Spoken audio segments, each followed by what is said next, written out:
I believe that there are people at Turning Point who are engaged in covering up what happened on that day. But were any of them engaged in the planning of the murder of Charlie Kirk? I wouldn't know how it was planned. Absolutely, I can't make that. I cannot confidently make that statement. I can say confidently that I know they're engaged in the cover-up.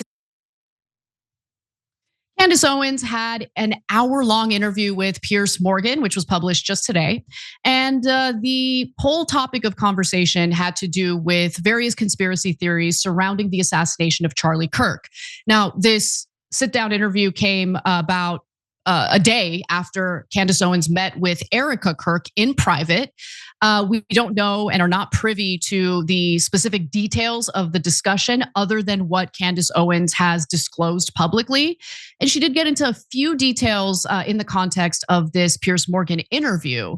But the real question is, after that meeting with Erica Kirk, was she persuaded that Tyler Robinson is in fact the individual who pulled the trigger and killed Charlie Kirk? Is she gonna continue her sleuthing and her investigation? Is she doing this to make money? All of those themes and topics were explored in the context of this interview. Let's watch. I said, I'm happy to keep my mouth shut, and I want to feel good walking out of here that there is something there. There is some sort of a smoking gun, and I will tell viewers just to be patient. And so they did call one of the lawyers working on this case, and it was not convincing at all. He said, in effect, all we have is what the public has seen. And we won't know more because we're investigating and looking for more. They don't have a video of him taking the shot, which I think was something that I assumed, like, okay, there's all these cameras. Maybe they actually have that video and they're waiting for a moment to release that to the public. They don't have that. Do you believe, as a consequence of your 4.5 hours with Erica, do you believe that it is now most likely that Tyler Robinson killed Charlie Kirk? Absolutely not. I haven't seen one piece of compelling evidence that Tyler Robinson scaled the rooftops like Spider-Man on a college campus that he didn't go to and fired one shot, a magic bullet shot, and killed Charlie Kirk. I have not seen one piece of compelling evidence. In fact, I've seen more compelling evidence to the contrary. So a lot has been made about the way Charlie Kirk was shot, at least as is described by the official narrative. I'm uncomfortable commenting on that because I'm not an expert, and based on the experts that I've heard talk about, the angle in which he was shot from, the weapon that was used, whether or not that type of round can hit Charlie Kirk's neck without an exit wound. There have been experts who have argued on both sides of this specific issue. So I feel uncomfortable commenting on that at this point. Okay, I'm not a weapons expert. I'm not a ballistics expert. However, there are some questions. Like, do you guys remember the first person that we all thought was the suspect? I forget the name of the guy, but the older gentleman who seems to be on the scene when all these traumatic things happen. He was the one saying that he did it. And then later, when he was pulled in for questioning, he told the police that he did it specifically to allow the perpetrator to get away. What was that? Like, why would he do that? Why would that guy literally put his life on the line, risk his life to claim that he committed an assassination he didn't commit? Like, I want more clarity on that. So she says, I met with Erica Kirk. I didn't see anything, any piece of evidence from them. And remember, they're meeting privately. And Candace Owens has said on her show, if anything was presented to me in that private meeting that would jeopardize the investigation and the case, I would not talk about it publicly. And I do think she really wants to find who killed Charlie Kirk. I do think that's what's motivating her. However, she claims they didn't share anything with me that was convincing. And in fact, she claims when I asked them, what do you have? They allegedly, this is what she's saying, we weren't in the meeting, but she alleges they have really no information outside of what the public already knows. Now, she could be lying, or they might be lying to her if they did in fact say that in the context of the meeting. We just don't know. But what I personally want is more clarity on what her theory is. Because I'm gonna be honest with you, if at the time when I was watching her show to try to figure out like what is she actually saying, it was the most confusing thing in the world because there's so many different threads that she's pulling at, and they don't seem to really be connected. There's the Egyptian planes allegedly following Erica Kirk around. Then there's this stuff about the DuPonts. Then there's this stuff about Pierre, and then there's another Pierre. I just had a hard time following along and figuring out, okay, what is your theory here? So luckily, she was asked about that. And she seems to think that Tyler Robinson is very likely involved.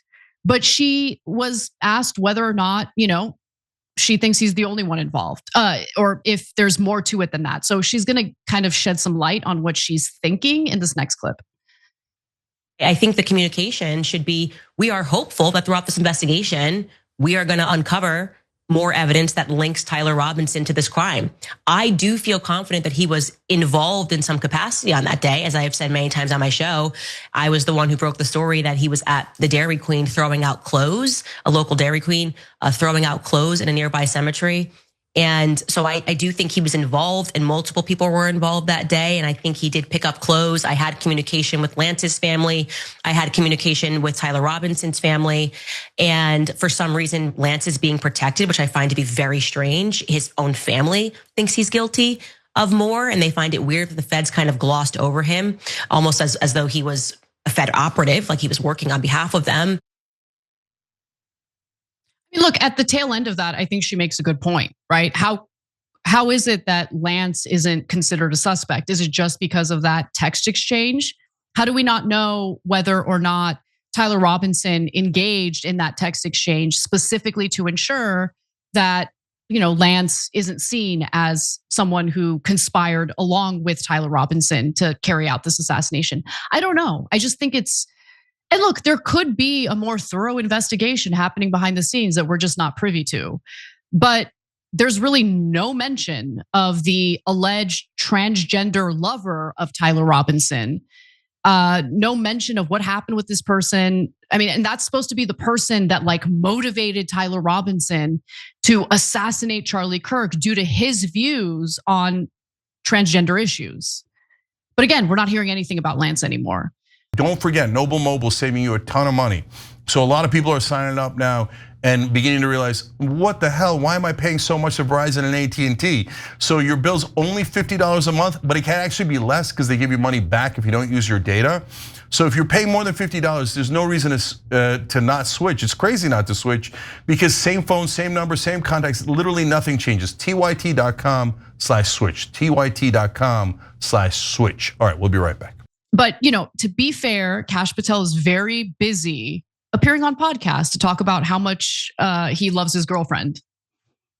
Again, we do not have a suspect in custody in regard to the shooting that just happened at Brown University, which I think is crazy.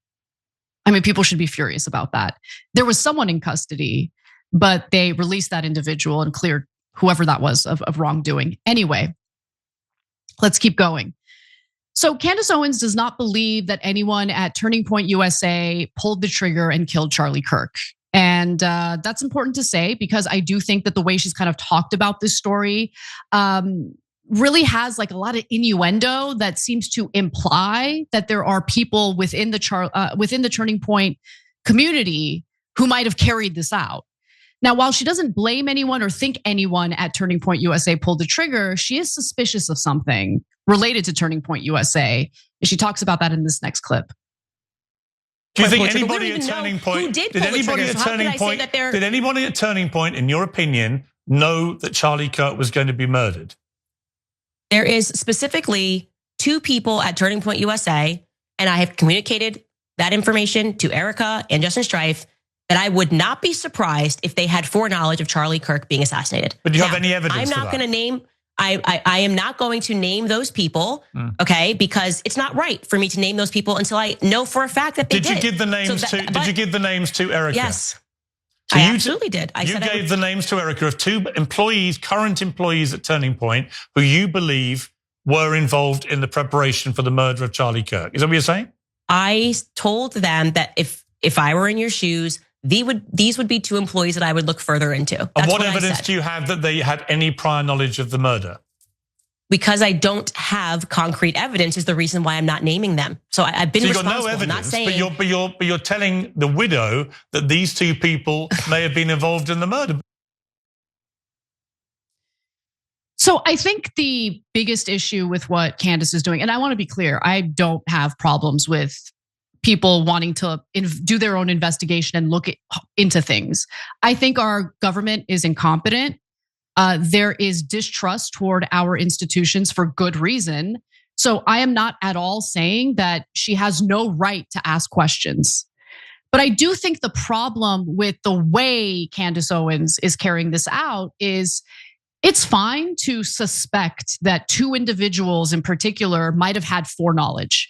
But if I were in her shoes, what I would do is keep that close to my chest until I have something substantive to point to, a piece of evidence that actually justifies me incriminating the organization. Because that is what she's doing. She might not be naming names, but at the same time, she is implying here that Turning Point USA is engaged in a cover-up of who actually assassinated Charlie Kirk.